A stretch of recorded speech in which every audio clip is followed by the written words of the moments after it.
Hello प्यारे मित्रों, देश के नौजवानों, साथियों, सभी का स्वागत अभिनंदन है उत्कर्ष की इस पवित्र धरा पर। Most welcome, most welcome, most welcome. तारों की टिमटिमाहट, हीरे की चमक, तारों की टिमटिमाहट, हीरे की चमक, इंजन की गर्जना, फोटोन का करिश्मा, न्यूट्रॉन की बौछार, हीलियम पर प्रहार, मिलकर करते हैं आप सभी का आदर और सत्कार, आदर और सत्कार। नमस्कार दोस्तों, साथियों, स्वागत अभिनंदन है। परमाणु की इस विशेष सभा में हम बहुत कुछ पढ़ चुके हैं और अब हम आगे बढ़ रहे हैं। हमने परमाणु के रदरफोर्ड मॉडल के बारे में बहुत सी बातें कही और रदरफोर्ड मॉडल के अंदर हमने बहुत से डिस्कशन भी किए हैं। आज हम आगे बढ़ रहे हैं और इसमें हम देखते हैं कि और आगे अल्फा कण, प्रक्षेपीय पथ, संघट, प्राचल क्या क्या है हम देखेंगे। देखिए जरा, तो हमने यहाँ देखा कि हम जो टॉपिक पढ़ रहे थे वो है हमारा अल्फा कण प्रक्षेपीय पथ, या फिर मैं कहूंगा संघट प्राचल। अल्फा कण प्रक्षेपीय पथ या फिर मैं कहूंगा संघट प्राचल। ये क्या है? मैंने क्या बोला था? मैंने कहा कि जो अल्फा कण नाभिक के ऊपर आपतित हो रहा है, तो अल्फा कण का जो प्रक्षेपीय पथ है उसके ऊपर स्वर्ण झिल्ली के नाभिक से जो अभिलंब डाला गया है, नाभिक के केंद्र से जो अभिलंबवत दूरी है, उसी दूरी को अपन क्या नाम देते हैं? उसी दूरी को संघट प्राचल कहते हैं। मैं थोड़ा लिख देता हूं ताकि शुरू से टॉपिक हो जाएगा। वो स्लाइड इसमें है नहीं, जरा देखिए। मैं कहूंगा स्वर्ण झिल्ली के नाभिक से, स्वर्ण झिल्ली के नाभिक से, स्वर्ण झिल्ली के नाभिक से, मैं कहूंगा स्वर्ण झिल्ली के नाभिक से अल्फा कण, स्वर्ण झिल्ली के नाभिक से अल्फा कण प्रक्षेपीय पथ पर अभिलंबवत दिशा में, पथ पर अभिलंबवत दिशा में मैं कहूंगा प्रक्षेपीय पथ, अल्फा कण पर जो अल्फा कण प्रक्षेपीय पथ है उस पर अभिलंबवत दूरी, मैं कहूंगा अभिलंबवत दूरी क्या कहलाती है? संघट प्राचल कहलाती है। क्या कहलाती है? संघट प्राचल कहलाती है। कोई दिक्कत है किसी को? क्या कहूंगा मैं इसे? संघट प्राचल कहूंगा। जैसे मैंने डायग्राम से भी बताया था कि ये जो है मेरा अल्फा कण जो है ये स्वर्ण झिल्ली का नाभिक है, ये स्वर्ण झिल्ली का नाभिक है और स्वर्ण झिल्ली के नाभिक के ऊपर ये क्या आ रहा है? ये आ रहा है मेरे पास अल्फा कण, ये आ रहा है मेरे पास अल्फा कण। आप देखते हैं कि ये जो पीछे पर्दा है, इस पर्दे के ऊपर वो क्या होता है? इस पर्दे के ऊपर वो क्या होता है? भिन्न भिन्न कोण से विक्षेपित होता है।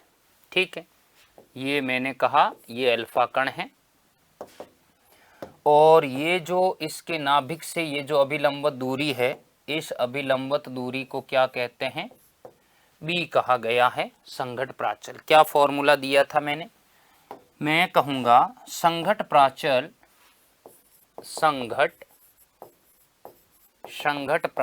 का सूत्र निम्न समीकरण द्वारा दिया जाता है। निम्न समीकरण द्वारा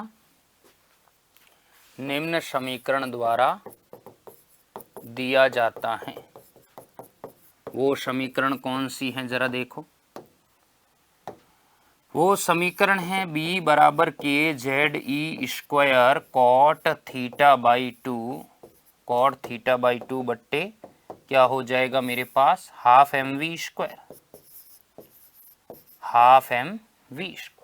ठीक है। अब ये तो मैं लिखा चुका हूं कि के कूलाम नियतांक है, जेड परमाणु क्रमांक है, ई इलेक्ट्रॉन पर आवेश है, थीटा प्रकीर्णन कोण है, एम द्रव्यमान है और वी वेग है। अब आप मुझे ये बताओ के तो 9×10⁻9 कूलाम नियतांक जो है वो फिक्स है, परमाणु क्रमांक भी किसी हाइड्रोजन का लेंगे, लिथियम का लेंगे तो वो भी फिक्स रहेगा, ई इलेक्ट्रॉन पर आवेश है वो भी फिक्स रहेगा, half M V square, V भी नियत है, क्योंकि कारण ये है वी नियत इसलिए है कि पूरा प्रयोग जो है वो निर्वात की उपस्थिति में हुआ है, तो वेग तो परिवर्तित हो ही नहीं सकता, क्योंकि टक्कर किसी से हुई नहीं, अल्फा कण जिस वेग से गए उसी वेग से चले हैं। द्रव्यमान अल्फा कण का अब आज तक हम पढ़ते हैं 4 गुना होता है प्रोटॉन का, तो फर्क है प्रकीर्णन कोण में। तो अगर मैं कहूं यदि के जेड ई एम वी क्या रहे, अगर कांस्टेंट रहते हैं, क्या रहते हैं, अगर ये कांस्टेंट रहते हैं तो मैं ऐसी परिस्थिति में कहूंगा B proportional cot theta by 2, क्या है, बी समानुपाती क्या हो जाएगा मेरे पास, कॉट थीटा बाई 2। ठीक है, तो मुझे ये बताओ अगर मैं इस समीकरण को देखते हुए कुछ रिजल्ट लिखूं, पहला रिजल्ट क्या है कि जैसे बी का मान अगर ज्यादा है तो कैसे होगा ज्यादा, कि अगर बी का मान ज्यादा है तो नाभिक के केंद्र से अगर ये दूरी ज्यादा है तो बताओ अल्फा कण नाभिक के पास होगा, ज्यादा दूरी पर होगा, तो भाई आप कहोगे सर वो जो अल्फा कण होगा वो नाभिक से अधिक दूरी पर होगा। ठीक है, मैं कहूंगा कि जो अल्फा कण क्या है नाभिक के क्या है अधिक दूरी पर है, तो जो अधिक दूरी पर है उन्हीं के लिए तो बी ज्यादा है, तो जिन अल्फा कण के लिए बी का मान ज्यादा होता है अर्थात वो नाभिक से अधिक दूरी पर होते हैं, अगर वो अधिक दूरी पर होते हैं तो मुझे ये बताओ अगर बी का मान ज्यादा है, अगर बी का मान ज्यादा है अर्थात वो अधिक दूरी पर है तो उनके लिए कॉट थीटा बाई 2 का मान भी ज्यादा है, उनके लिए कॉट थीटा बाई 2 का मान भी ज्यादा है, कॉट थीटा बाई 2 का मान ज्यादा है पर थीटा का मान कम है। अब आप कहोगे सर क्या कहना चाह रहे हो आप, समझ में नहीं आई बात, आएगी मैं बता रहा हूं कि जो नाभिक से अधिक दूरी पर होते हैं उनके लिए संघट प्राचल बी का मान अधिक होता है, संघट प्राचल बी का मान अधिक होने के कारण हम कहेंगे कॉट थीटा बाई 2 का मान भी अधिक होता है, कॉट थीटा बाई 2 का मान अधिक होने के कारण क्या होता है, थीटा का मान अल्प होता है। तो यही तो बात है कि थीटा का मान अल्प है, तो यही तो हमने बोला कि कुछ नाभिक से जो अधिक दूरी पर होते वो तो बहुत ही कम कोण से प्रकीर्णित होते, यही तो हमने पढ़ा और यही बात इससे भी निकल कर आई। आपके मन में सिर्फ एक बात की शंका है कि सर ये थीटा कम कैसे हुआ, वो मैं लास्ट में समझाऊंगा, इतना समझ आ गया, जहां कॉट थीटा बाई 2 ज्यादा है वहां थीटा कम है।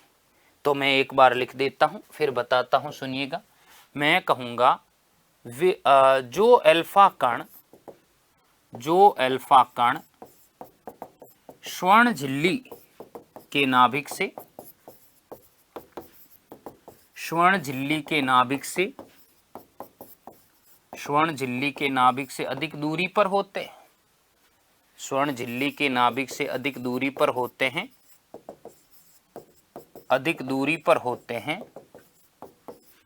स्वर्ण झिल्ली के नाभिक से अधिक दूरी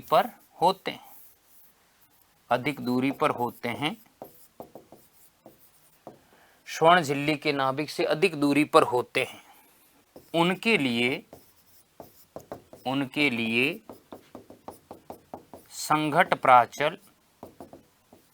उनके लिए संघट प्राचल बी का मान भी उच्च होता है, उनके लिए क्या होता है, संघट प्राचल बी का मान भी क्या होता है, उच्च होता है।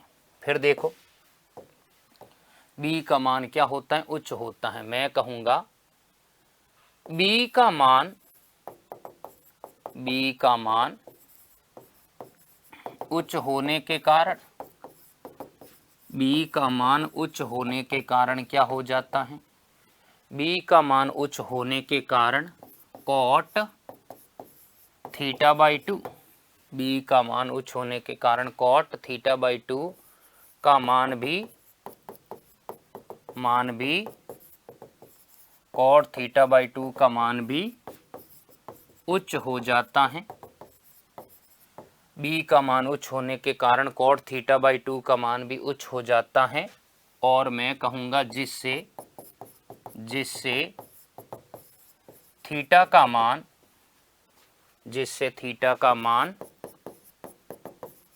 कम हो जाता है, जिससे थीटा का मान कम होता है। और अगर थीटा का मान कम है तो मैं कहूँगा अतः स्पष्ट है कि जो अल्फा कण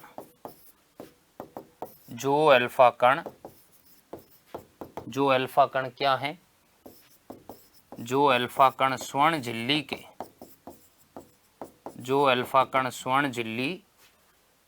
के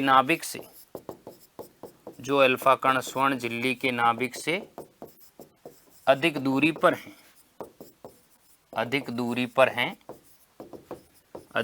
पर हैं, वो कम कोण से क्या होते हैं, वो कम कोण से परिकिरणित होते हैं, वो कम कोण से क्या होते हैं, परिकिरणित होते हैं। ठीक है, मैं समझ गया कि स्पष्ट है कि जो अल्फा कण स्वर्ण झिल्ली के नाभिक से अधिक दूरी पर होते हैं वे कम कोण से क्या होते हैं, परिकिरणित होते हैं।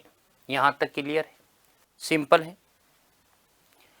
तो अभी मैं बताऊंगा कि ऐसा क्यों हुआ। ठीक है, पहला पॉइंट तो क्लियर। अब देखो दूसरे पॉइंट में मैं कहूंगा जिन अल्फा कणों के लिए बी का मान कम है, बी का मान कैसे कम होगा, बी का मान कम होगा ऐसे, जैसे मैं कहूं कि कोई अल्फा कण है वो यहां आया खचाक, तो ये बी तो इतना ही आया इसके लिए, तो ये जो बी है वो तो इसके लिए इतना ही आया ना, ये इतनी ही दूरी।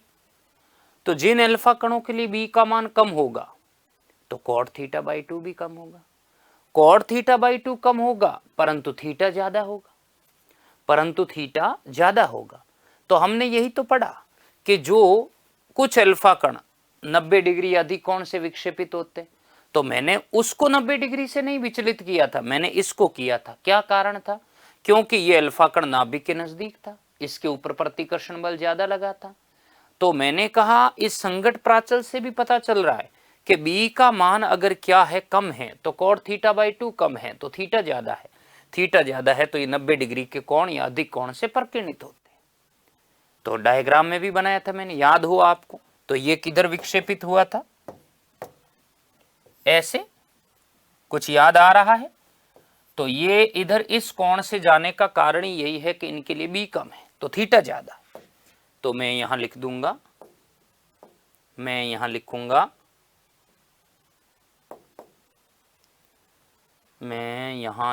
कहां गया यमला पगला। दूसरा पॉइंट मैं कहूंगा वे अल्फा कण जो स्वर्ण झिल्ली के नाभिक के समीप से गुजरते हैं,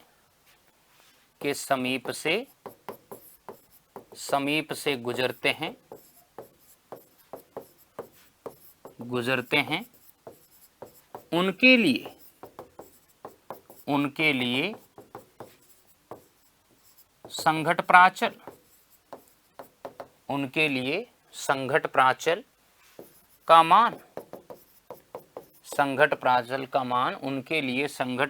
का मान क्या होता है, कम होता है। उनके लिए संघट प्राचल बी का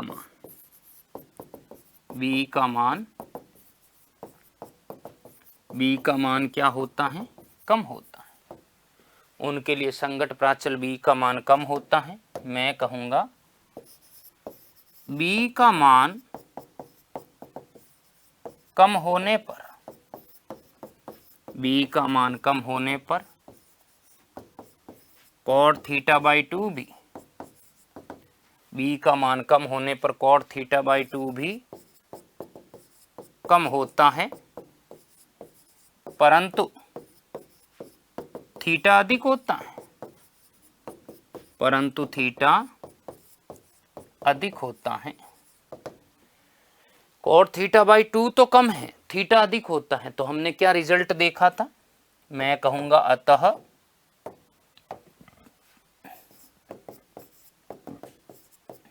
यह अल्फा कण अधिक कोण से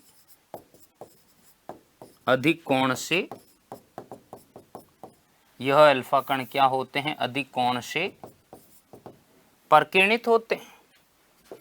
यह अल्फा कण अधिक कोण से क्या होते हैं? परिकिरणित होते हैं। आया समझ में? तो मैं कहूंगा ये अल्फा कण क्या होंगे भाई? अधिक कोण से परिकिरणित होते हैं। ठीक है, समझ गया मैं। जरा देखो आगे की कहानी क्या है। आगे देखो, ये तो हो गए। अब देखो सी ऑप्शन। सी निष्कर्ष अपन ने क्या देखा? तीसरा निष्कर्ष ये है कि जो अल्फा कण, जो मतलब लगभग 10,000 में से एक अल्फा कण क्या हुआ था?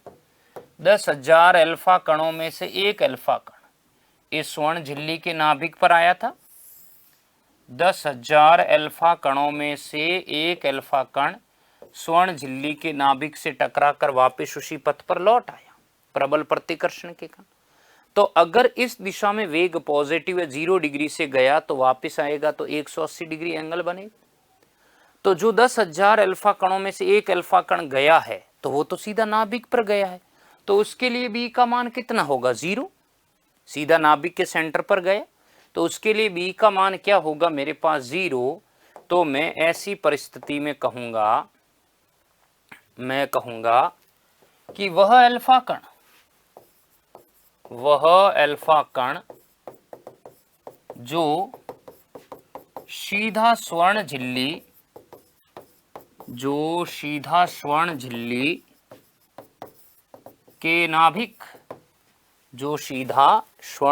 के नाभिक, स्वर्ण झिल्ली के नाभिक के केंद्र पर आपतित होता है, उसके लिए बी का मान क्या है? उसके लिए बी का मान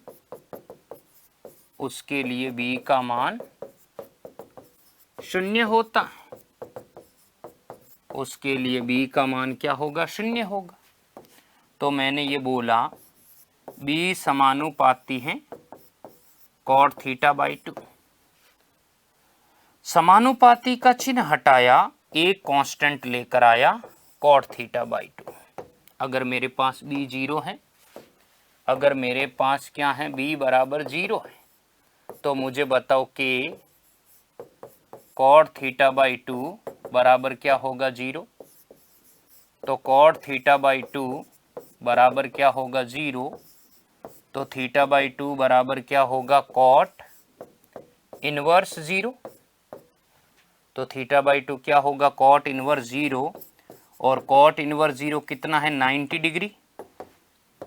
cot इनवर्स 0 कितना है? 90 डिग्री। तो मैं कहूँगा थीटा बाई 2 बराबर कितना है मेरे पास? 90। तो थीटा कितना आया? मतलब मैं कहूँगा मित्रों कुछ तो फैक्ट ऐसे हैं जो हूबहू उन बातों को स्थापित करते हैं, प्रतिस्थापित करते हैं। तो ये देखो पूरा जो अपन ने कल्पनाएं की थी उसको मैथमेटिकली तरीके से प्रूव भी कर दिया कि थीटा 180 डिग्री है। आशा करूंगा आपको ये समझ आया। आपको ऊपर वाले दोनों के समझ में नहीं आए हैं, मैं जानता हूं। आपको ये समस्या आ रही है कि सर cot थीटा बाई 2 अगर कम है तो थीटा ज्यादा क्यों है, और cot थीटा बाई 2 अगर ज्यादा है तो थीटा कम क्यों है। तो जरा सुनिए, मैं इसको उदाहरण के माध्यम से बताता हूं। जैसे मान लो एक तो थीटा मैंने लिया 0 डिग्री। बरसो ना, एक थीटा लिया मैंने 0 डिग्री और एक थीटा लिया मैंने 90 डिग्री। तो आप cot 0 देखो क्या होगा? cot 0 का मतलब है cos 0 बट्टे साइन 0।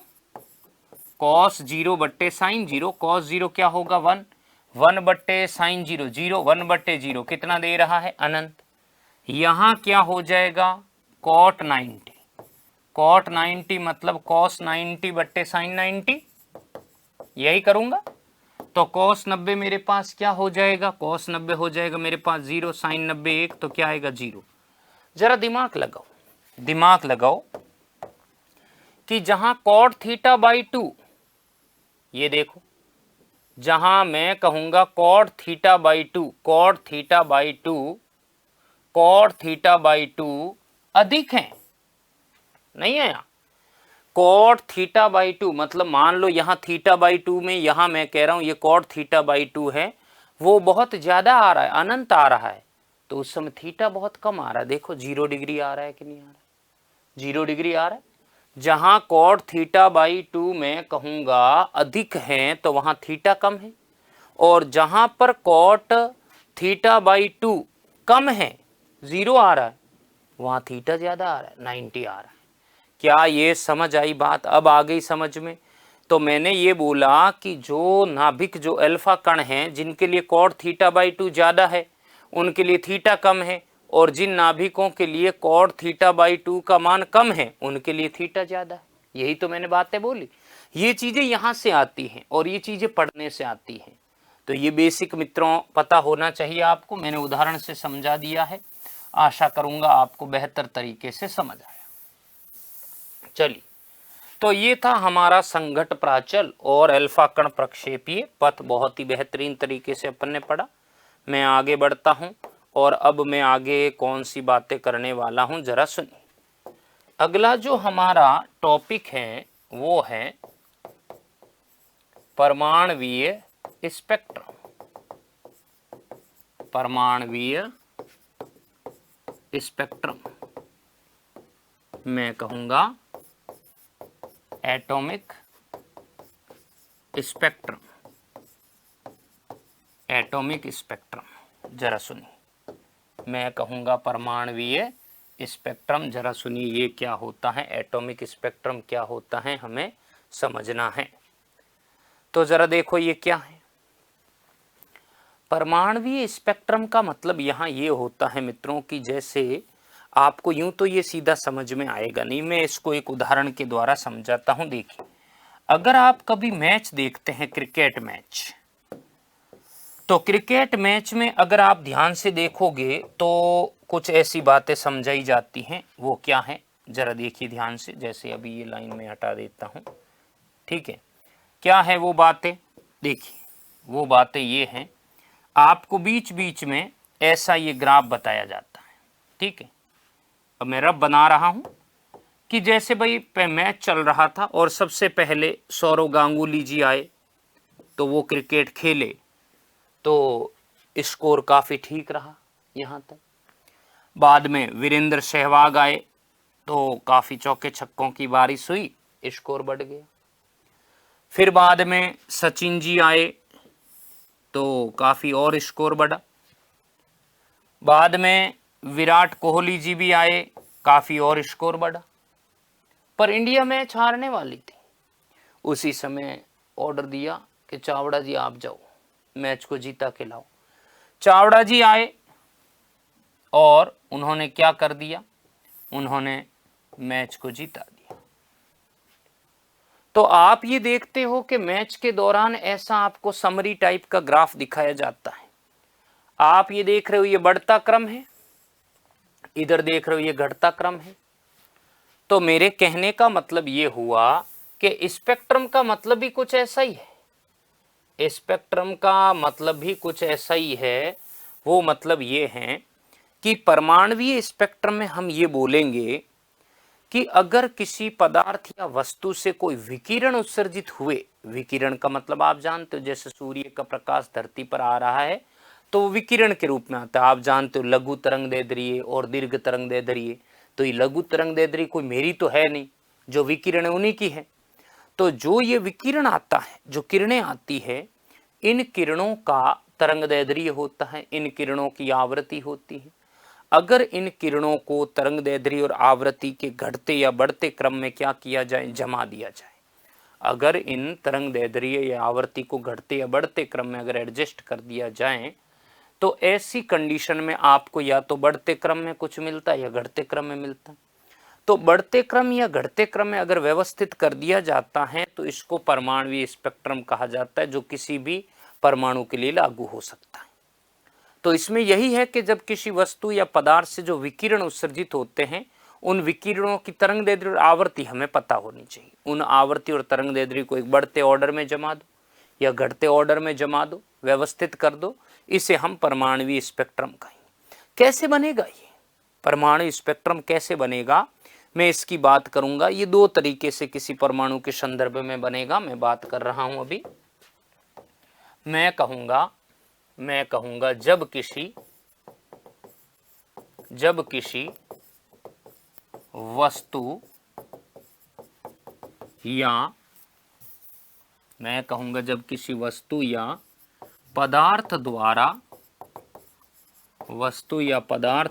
विकिरण, जब किसी वस्तु या पदार्थ द्वारा विकिरण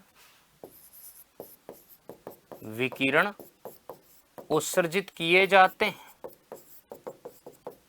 विकिरण उत्सर्जित किए जाते हैं, तो इन विकिरणों की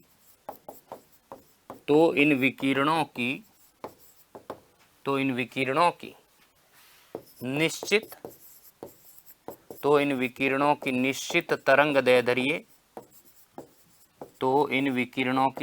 तरंगदैर्ध्य वो आवृत्ति होती है।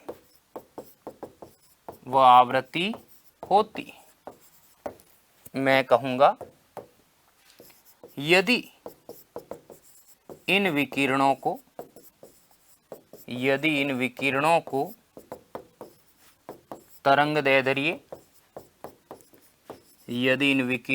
तरंगदैर्ध्य या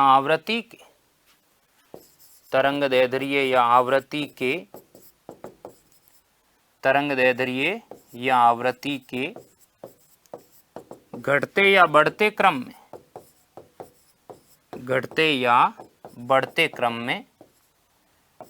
क्रम में व्यवस्थित कर दिया जाए, घटते या बढ़ते क्रम में व्यवस्थित कर दिया जाए, बढ़ते क्रम में व्यवस्थित कर दिया जाए, घटते या बढ़ते क्रम में व्यवस्थित कर दिया जाए, तो प्राप्त स्पेक्ट्रम क्या कहलाता है? तो प्राप्त स्पेक्ट्रम परमाणुवीय स्पेक्ट्रम कहलाता है, परमाणुवीय स्पेक्ट्रम कहलाता है।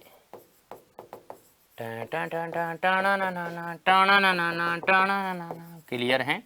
तो प्राप्त स्पेक्ट्रम क्या कहलाता है? परमाणुवीय स्पेक्ट्रम कहलाता है। ठीक है, हम बात कर रहे हैं आगे। तो अब ये दो तरीके से अपन को समझना है। होता क्या है कि जब कोई गैस या वाष्प है मित्रों, अगर कोई गैस या वाष्प है तो उसके परमाणुओं से, उसके अणुओं से विकिरणों का उत्सर्जन और अवशोषण दो कंडीशन में होता है।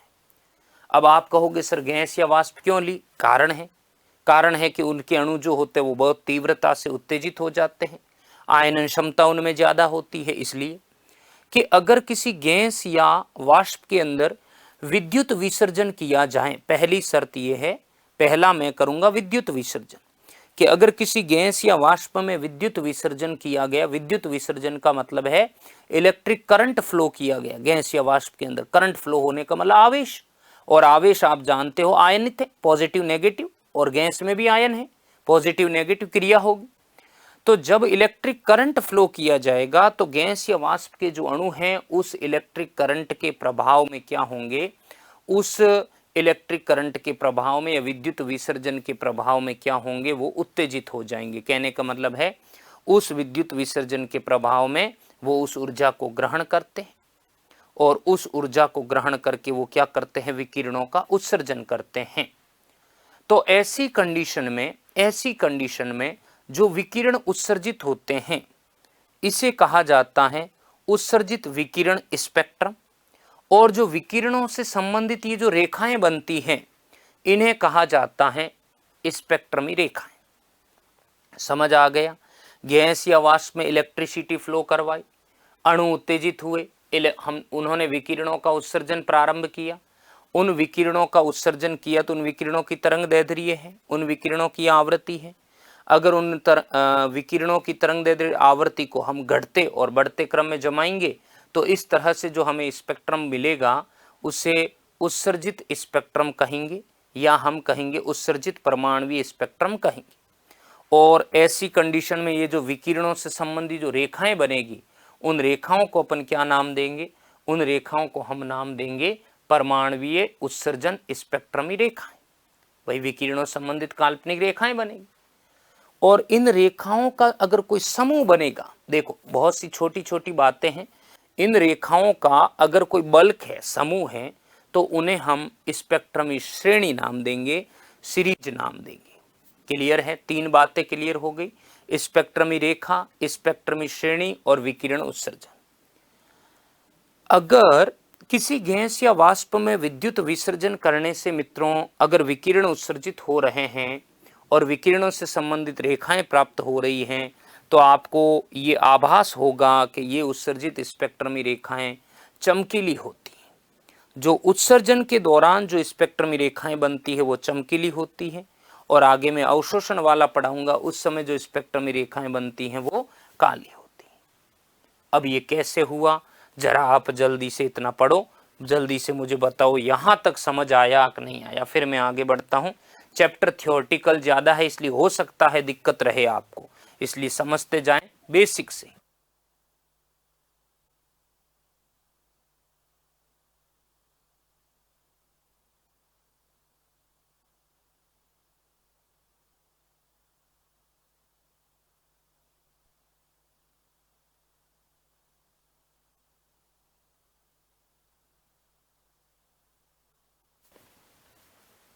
चलूं मैं आगे बढ़ूं तो जो मैंने बोला है वो मैं लिखा देता हूं, सुनिए। मैं कहूं कि जब किसी गैस या वाष्प में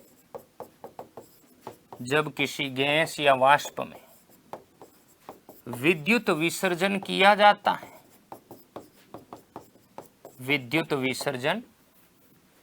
वाष्प में विद्युत विसर्जन किया जाता है तो गैस या वाष्प के अणु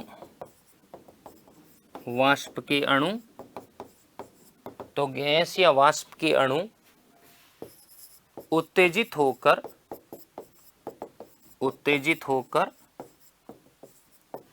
विकिरणों का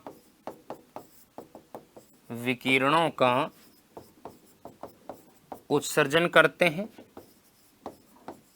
उत्तेजित होकर विकिरणों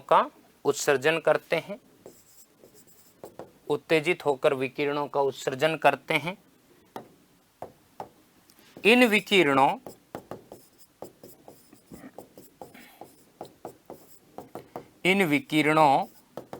की विशेष तरंग दैर्ध्य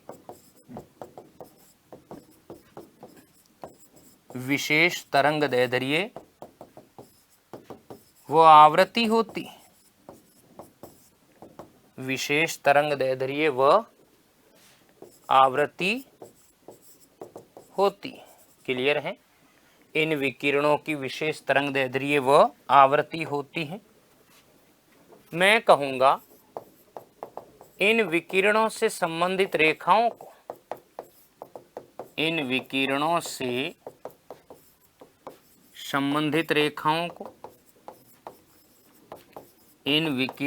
संबंधित रेखाओं को क्या कहा जाता है?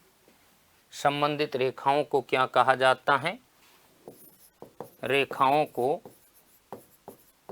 स्पेक्ट्रमी रेखाएं। इन विकिरण संबंधित रेखाओं को मैं कहूंगा उत्सर्जित स्पेक्ट्रमी रेखाएं कहा जाता है, उत्सर्जित स्पेक्ट्रमी रेखाएं कहा जाता है। क्या कहा जाता है? उत्सर्जित स्पेक्ट्रमी रेखाएं कहा जाता है। और इन विकिरणों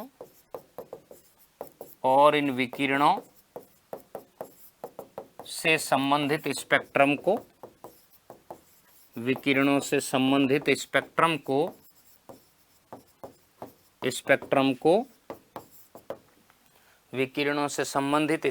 को क्या कहा जाता है? मैं कहूंगा उत्सर्जित परमाणवीय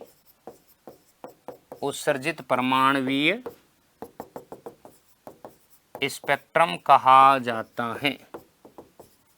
उत्सर्जित परमाणवीय स्पेक्ट्रम कहा जाता है। जरा क्लियर है? उत्सर्जित परमाणवीय स्पेक्ट्रम कहा जाता है।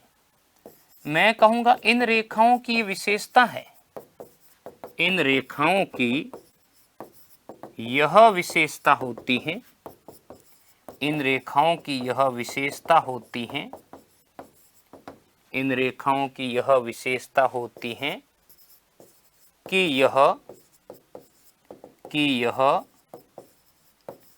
चमकीली होती है।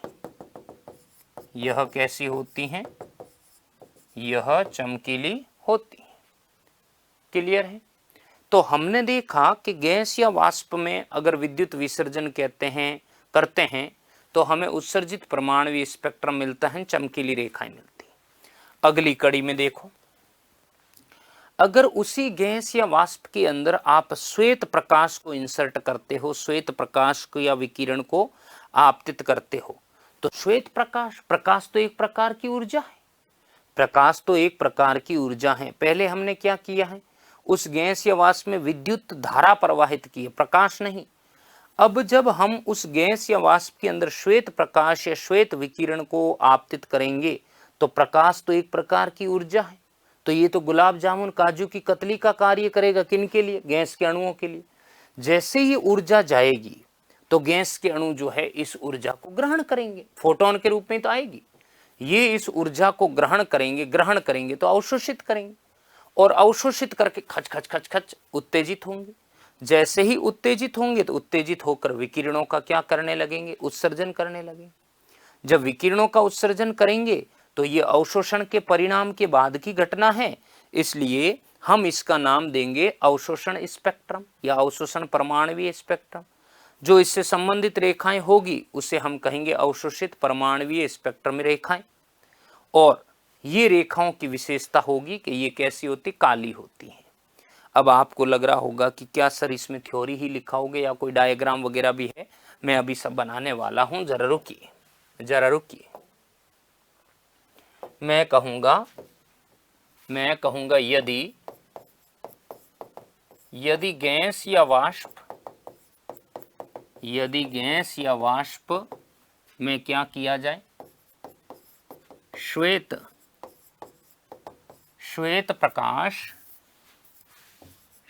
प्रकाश आपतित किया जाए। जब गैस या वाष्प में श्वेत प्रकाश आपतित किया जाए, गैस या वाष्प में श्वेत प्रकाश आपतित किया जाए तो क्या होगा? श्वेत प्रकाश आपतित किया जाए तो क्या होगा? तो गैस या वाष्प के अणु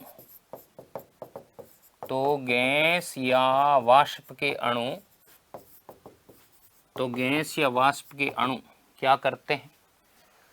गैस या वाष्प के अणु इस विकिरणी ऊर्जा को या मैं कहूंगा इस प्रकाशीय ऊर्जा को, इस प्रकाशीय पुंज की ऊर्जा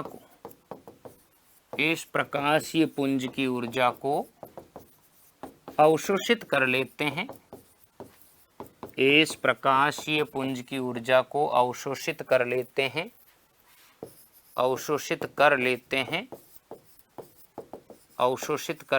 प्रकाशीय पुंज की ऊर्जा को अवशोषित कर लेते हैं और प्रकाशीय पुंज की ऊर्जा को अवशोषित कर लेते हैं और उत्तेजित होकर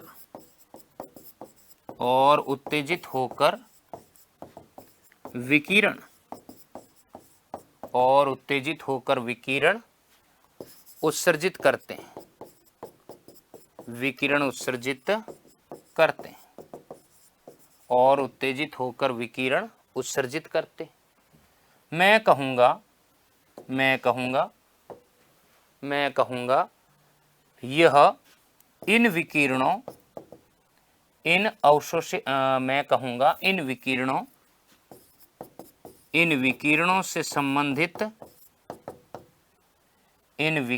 से संबंधित रेखाओं को क्या नाम देंगे? संबंधित रेखाओं को क्या नाम दूंगा मैं? अवशोषित स्पेक्ट्रमी रेखाएं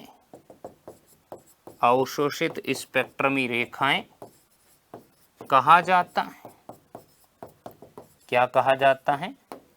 अवशोषित स्पेक्ट्रमी रेखाएं कहा जाता है। और दूसरी बात मैं ये कहूँगा, अवशोषित स्पेक्ट्रमी क्या नाम होगा? रेखाएं कहा जाता है। इन रेखाओं से संबंधित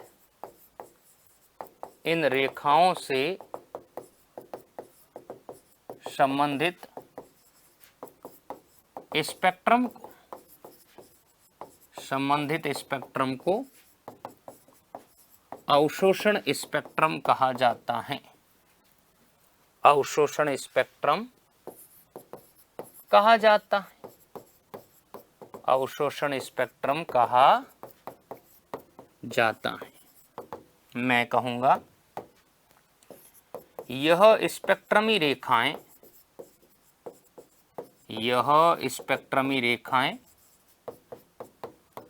काली होती हैं। यह स्पेक्ट्रमी रेखाएं क्या होती हैं? काली होती हैं। यहां तक तो समझ आ गई। तो जो अवशोषण के परिणाम स्वरूप रेखाएं बनती है वो काली होती है, और जो उत्सर्जन के परिणाम स्वरूप बनती है वो चमकीली होती है। ठीक है, हम समझ गए। तो आपने ये देखा कि सर स्पेक्ट्रम तो बन गया, और मैं अभी डायग्राम भी बनाने वाला हूं। इस स्पेक्ट्रम की महत्वपूर्ण भूमिका क्या है?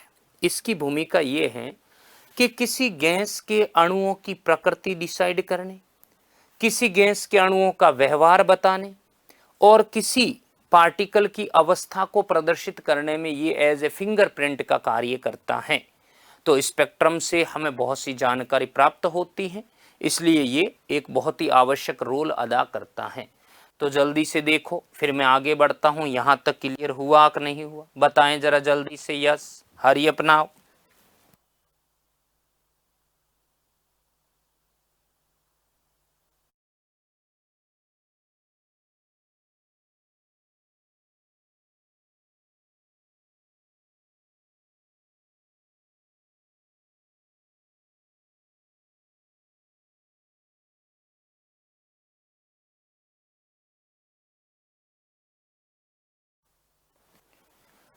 चल दूं आगे?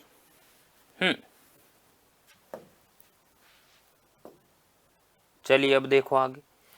तो यहां तक तो क्लियर है। अब मैं आगे बढ़ रहा हूं और एक स्पेक्ट्रम बना के आपको बता रहा हूं, जरा ध्यान से देखना। यस,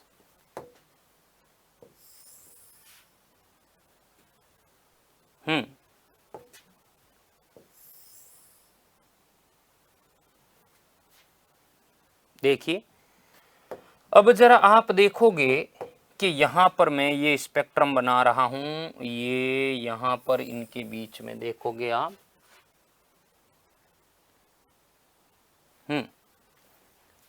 देखिए जरा, जैसे ये रेखाएं दिखाई दे रही हैं आपको, ये रेखाएं दिखाई दे रही है।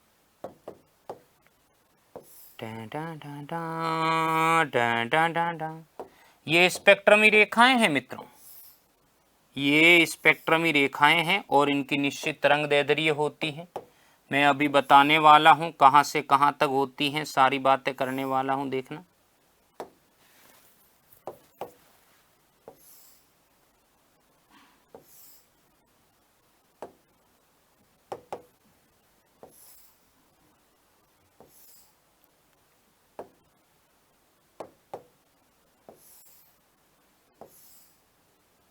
क्लियर। तो आप देखते हो कि एक तो ये स्पेक्ट्रमी रेखाएं हैं और मैं देखिए इसमें ये स्पेक्ट्रमी रेखाएं हैं, दिखाई दे रहा है, ये स्पेक्ट्रमी रेखाएं हैं, ये स्पेक्ट्रमी रेखाएं हैं। अब इनकी निश्चित तरंगदैर्ध्य होती है, बिल्कुल होती हैं, बिल्कुल होती हैं, बिल्कुल होती हैं। तो मैं उसी तरंगदैर्ध्य के ऑर्डर में इसे जमाने वाला हूं। जरा ध्यान से देखना, जरा ध्यान से देखना, जरा देखो, आप देखोगे कि यहां पर जो है इसकी तरंगदैर्ध्य जो है वो है 91 नैनोमीटर और यहां पर जो तरंगदैर्ध्य आ रही है 122 नैनोमीटर। तो ये बताओ स्पेक्ट्रमी रेखाओं का एक समूह या एक बंच मुझे मिला कि नहीं मिला? बिल्कुल मिला, बिल्कुल मिला।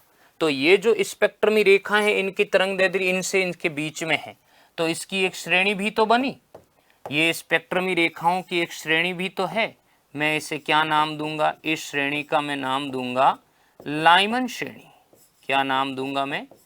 इस श्रेणी का नाम दूंगा मैं लाइमन श्रेणी। फिर देखो आगे की कहानी।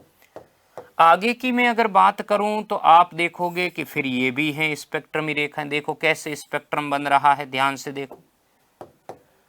बरसो बरसो बरसो ना, बरसो ना, बरसो ना, देखो ध्यान से।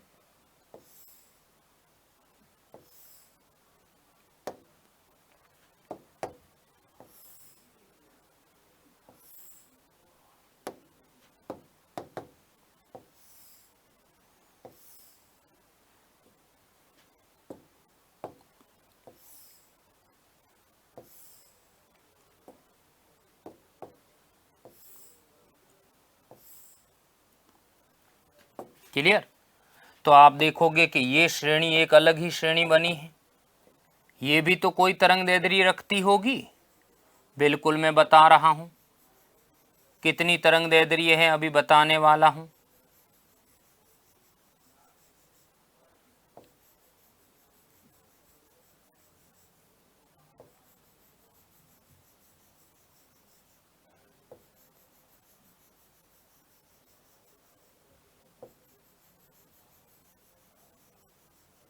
क्लियर। तो अब देखो इनसे भी तो संबंधित कोई श्रेणी है, तो इस श्रेणी को मैं कहूंगा यहां पर जो श्रेणी है वो ये शुरू होती है मित्रों, मैं कहूंगा 365 नैनोमीटर से कहां एंड होती है? Yes, okay. ये होती है खत्म 656 नैनोमीटर पे। ठीक है। तो आप देखोगे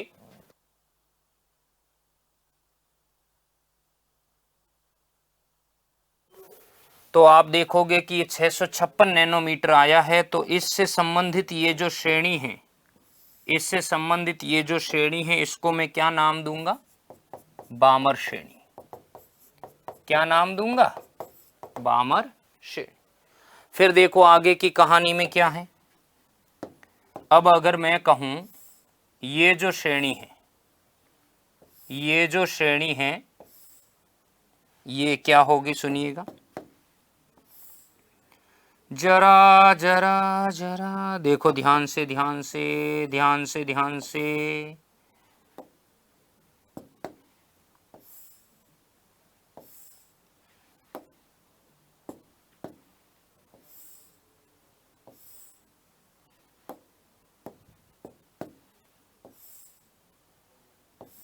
देखो मैं कहूंगा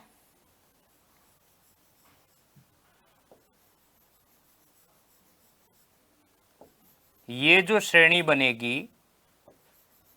ये जो श्रेणी बनेगी इसका क्या नाम होगा? सुनिएगा,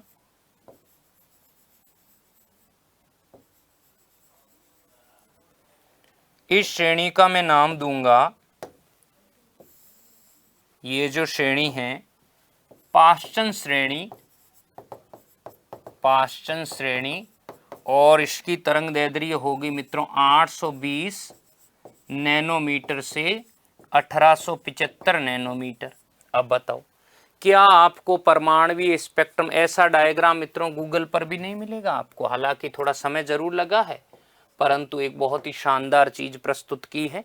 देखिए, तो आपने ये देखा कि पाषाण श्रेणी के अंदर जो है 820 से स्टार्टिंग है और 1875 के बीच में एक बढ़ता हुआ ऑर्डर है ऐसे, ये बढ़ता हुआ ऑर्डर है ऐसे, ये बढ़ता हुआ ऑर्डर है ऐसे, तो इसे कहा जाता है परमाणुवीय स्पेक्ट्रम। ये क्या है? ये है मेरा परमाणुवीय स्पेक्ट्रम। क्लियर है? ये क्या है? ये है मेरा परमाणुवीय स्पेक्ट्रम। तो मित्रों, आशा करता हूं आपको इस स्पेक्ट्रम में बहुत आनंद आया, बहुत ही शानदार तरीके से हमने बातें कही हैं। अब मैं आगे बढ़ता हूं, आप देख लो फोटो फटाफट, फिर मैं आगे बढ़ रहा हूं और कुछ प्रश्नों में हम चलते हैं। देखिएगा क्या है वो।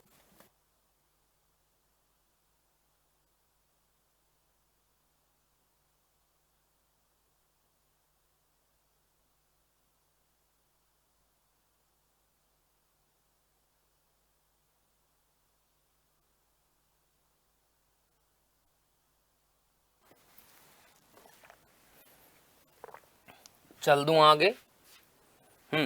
जरा देखो, चलिए यहां तक तो समझ आई। तो अपन कुछ प्रश्न उदाहरण में देखते हैं। देखिए ये क्या है, 12.1 क्या कह रहा है, सुनिए 12.1 क्वेश्चन क्या कह रहा है, उदाहरण देखते हैं धीरे धीरे।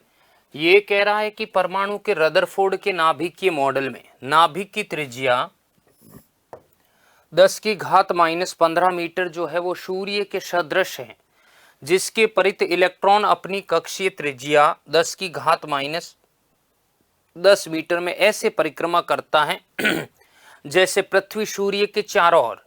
यदि सौर परिवार की विमाएं उसी अनुपात में अगर होती हैं तो किसी परमाणु में होती, मतलब उसी अनुपात में होती जैसे किसी परमाणु में है, तो क्या पृथ्वी अपनी वास्तविक स्थिति की अपेक्षा सूर्य के पास होगी या दूर?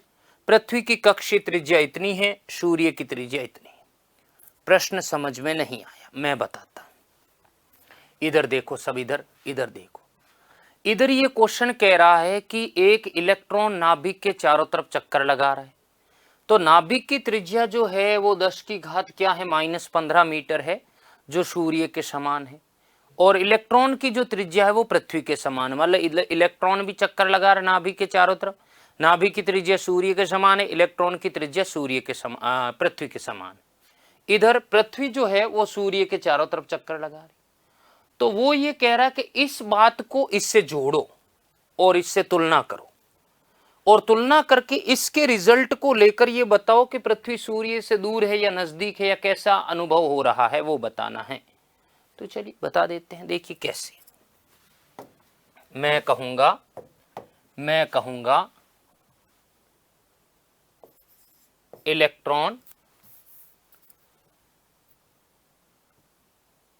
इलेक्ट्रॉन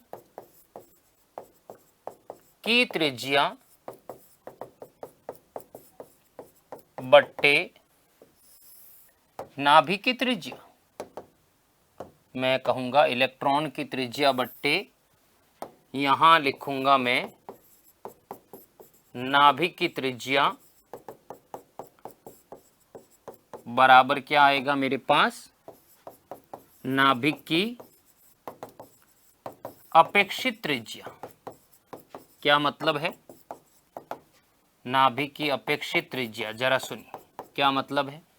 कहने का मतलब अपन इलेक्ट्रॉन की त्रिज्या के सापेक्ष नाभिक की त्रिज्या को ले रहे हैं। तो ये तो है मेरे पास, मैं कहूंगा 10 की घात -10, ये है 10 की घात -15, ऊपर गया ये आ गया मान लो R0 बराबर क्या आ गया, ऊपर गया तो हो गया +5। अब ये कह रहा है कि ये जो सिस्टम चल रहा है ना वो पृथ्वी और सूर्य पर भी लागू हो रहा है। तो जाहिर सी बात है पृथ्वी और सूर्य के जो रेडियस का अनुपात है वो 10 की घात 5, यही वैल्यू यहां लगानी। तो आप ये मानना है कि अगर यही रिजल्ट यहां लगाएं और बताओ कि पृथ्वी कितना दूर है, तो मैं कहूंगा ऐसी कंडीशन में मैं कहूंगा सूर्य, जो सूर्य है, सूर्य की जो पृथ्वी है जो सूर्य के चारों तरफ चक्कर लगा रही है, तो मैं कहूंगा पृथ्वी की सूर्य के सापेक्ष, पृथ्वी की सूर्य के सापेक्ष अपेक्षित त्रिज्या कितनी होगी? पृथ्वी की सूर्य के सापेक्ष अपेक्षित त्रिज्या बराबर क्या होगी? मैं कहूंगा अभी कितना आया है, सूर्य का कितना दिया है, जरा जरा जरा, यस यस, मैं कहूंगा ये 10 की घात 5, ओके। और ये कितना दिया है मेरे पास, 7 इंटू 10 की घात 8 मीटर मानी गई है। तो मुझे ये बताओ, मुझे पृथ्वी की सूर्य के सापेक्ष अपेक्षित त्रिज्या चाहिए, तो मैं यहाँ क्या लिखूंगा, मैं यहाँ लिखूंगा 7 इंटू 10 की घात 8 इंटू 10 की घात 5। हमने कहा कि इलेक्ट्रॉन नाभिक का वही रिश्ता है जो पृथ्वी सूर्य का है, तो जब 10 की घात 5 का रेशियो अगर यहाँ लागू हो रहा है, इलेक्ट्रॉन की नाभिक के सापेक्ष त्रिज्या है, तो वहीं पृथ्वी की सूर्य के सापेक्ष त्रिज्या 10 की घात 5 होगी। तो अगर मैं अपेक्षा करूं कि पृथ्वी की सूर्य के सापेक्ष अपेक्षित त्रिज्या कितनी है, तो 7 इंटू 10 की घात 13 मीटर में ही है, मीटर में ही है, जरा देखो, हाँ मीटर में है। तो आपने देखा कि ये जो आर डैश आया है, ये जो आर डैश आया है, तो मैं कहूंगा आर डैश इक्वल टू है 7 इंटू 10 की घात 13 मीटर, जो पृथ्वी की सूर्य से वास्तविक दूरी कितनी, एक खगोलीय मात्रक, एक एयू, उससे तो बहुत ज्यादा ही है। देखो ना, क्वेश्चन में भी तो बोला कि सूर्य की त्रिज्या इतनी है और पृथ्वी के कक्ष की त्रिज्या इतनी है। तो जो अभी पृथ्वी की सूर्य के सापेक्ष जो त्रिज्या आई है अनुमानित के भाई ये इतनी दूरी पर है, तो वो तो 13 आ रही है ना, ये क्या है 11 आ रही है, तो वो तो ज्यादा है ना, वो तो ज्यादा है। इसका मतलब ये स्पष्ट होता है कि पृथ्वी सूर्य से ज्यादा दूरी पर है। क्लियर है? बस यही सिद्ध करना था और कुछ नहीं। मैं कहूंगा आर डैश बराबर 7 इंटू 10 की घात 13 मीटर, जो पृथ्वी के कक्ष की त्रिज्या कितनी है, 1.5 10 की घात 11 मीटर से अधिक है।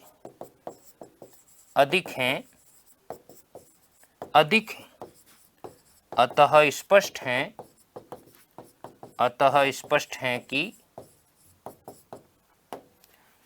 है कि पृथ्वी सूर्य से अधिक दूरी पर है, पृथ्वी सूर्य से अधिक दूरी पर है। क्या ये क्लियर हुआ?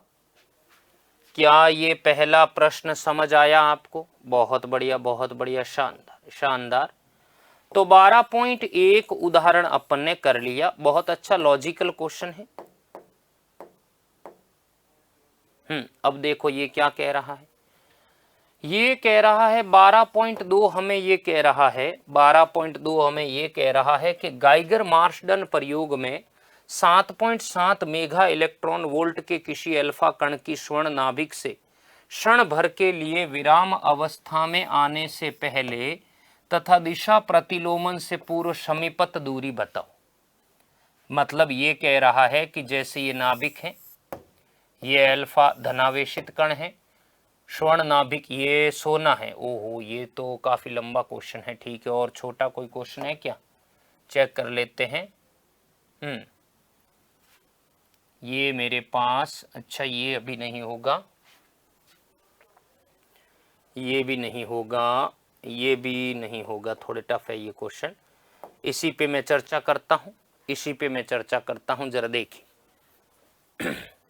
चलिए, तो ये क्वेश्चन तो मित्रों अभी पूरा होना पॉसिबल नहीं है, तो मुझे यहीं इसको स्किप करना पड़ेगा और समय सीमा भी थोड़ा बाध्य कर रही है मुझे। आप एक थोड़ा सा दिमाग लगाना, ये अल्फा है, ये नाभिक है, इनके बीच की दूरी हमें ये लानी है। तो आपको ये बताना कि इनके बीच ऐसा कौन सा बल है जो इसे पर्याप्त वो ऊर्जा देगा, और मैं बता देता हूँ वो है स्थिर वैद्युत प्रतिकर्षण बल। तो उस बल के प्रभाव में आपको स्थितिज ऊर्जा लानी है और वो U बराबर के Q1 Q2 बट्टे R से आएगी। इस फॉर्मूले से आप कोशिश करना, अगर नहीं होता है तो मैं करवाऊंगा। तो मित्रों मैं आशा करता हूँ आपको यहाँ तक बहुत बेहतर तरीके से समझ आया। आगे की कड़ी में मैं फिर आपके सामने उपस्थित रहूंगा। कुछ चंद पंक्तियों के साथ मैं अभी इस सभा को विराम दूंगा और वो चंद पंक्तियां क्या हैं जरा सुनिए कि खुद पर यकीन रखना, खुद पर यकीन रखना ये आसमान का इशारा है। खुद पर यकीन रखना ये आसमान का इशारा है। बस मिलने वाली है मंजिल तुझे, बस मिलने वाली है मंजिल तुझे। कल का सूरज तुम्हारा है, कल का सूरज तुम्हारा है। Thank you, take care, bye bye, जय हिंद।